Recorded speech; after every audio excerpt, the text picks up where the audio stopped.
The research, reported in New Scientist, was undertaken by Magdalena Muchlinkski at the University of North Texas in Fort Worth.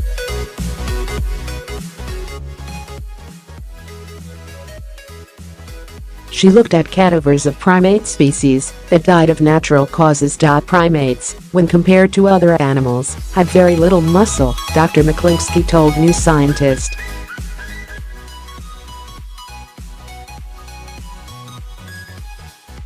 What I'm seeing now is larger-brained primates have less muscle. Researchers looked at a range of species including the 130 grams Philippine tarsier and the crab-eating macaque, which weighs several kilograms.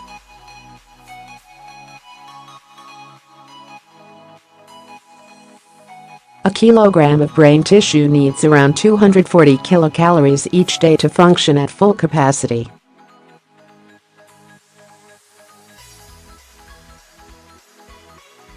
We collected body mass, muscle mass, and biopsied 4 muscles from each specimen for histological procedures, researchers wrote in the paper published in Wiley.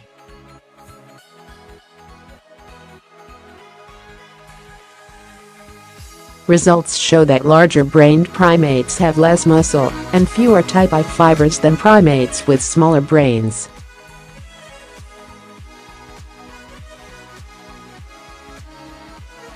Type I fibres, also known as slow-twitch muscles, are used in sustained activities, like running for a long time.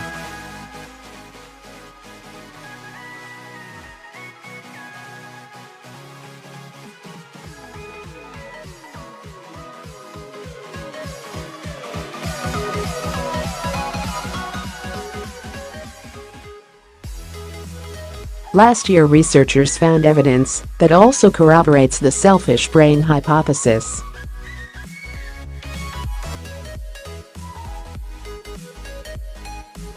They found the selfish brain is always prioritized over the rest of our body. Scientists from the University of Cambridge's PAVE, Phenotypic Adaptability, Variation, and Evolution research group tested 62 male students drawn from the university's elite rowing crews, with an average age of 21.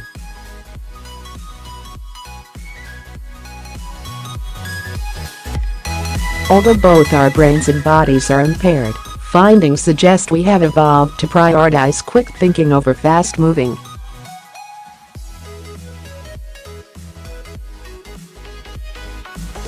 This enhanced investment in brain size can be considered a defining trait of what it means to be human, along with standing upright on 2 legs, Dr. Danny Longman, the study's lead author, told MailOnline.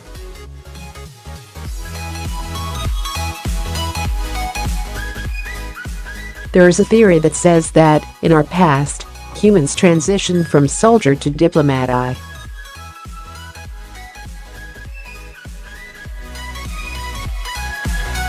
From a relatively more muscle-dependent to a more brain-dependent lifestyle. During this time, humans began to invest fewer resources in developing and maintaining high levels of muscularity, and instead began to achieve status through the development of enhanced social skills.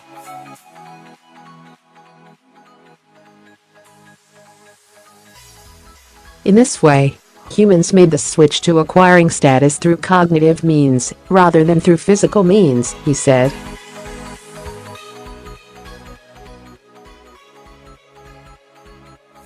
The rowers performed 2 separate tasks, one memory, a 3-minute word recall test, and one physical, a 3-minute power test on a rowing machine.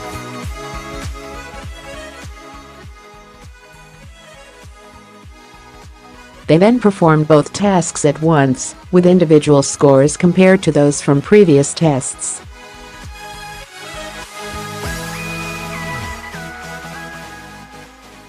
As expected, the challenge of rowing and remembering at the same time reduced both physical and mental performance.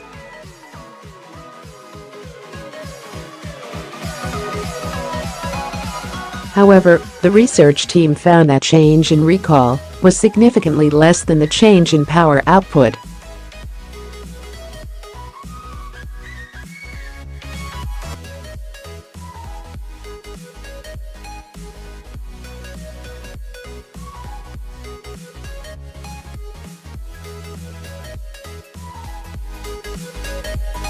Across all participants, the drop in physical power was on average 29.8% greater than drop in cognitive function.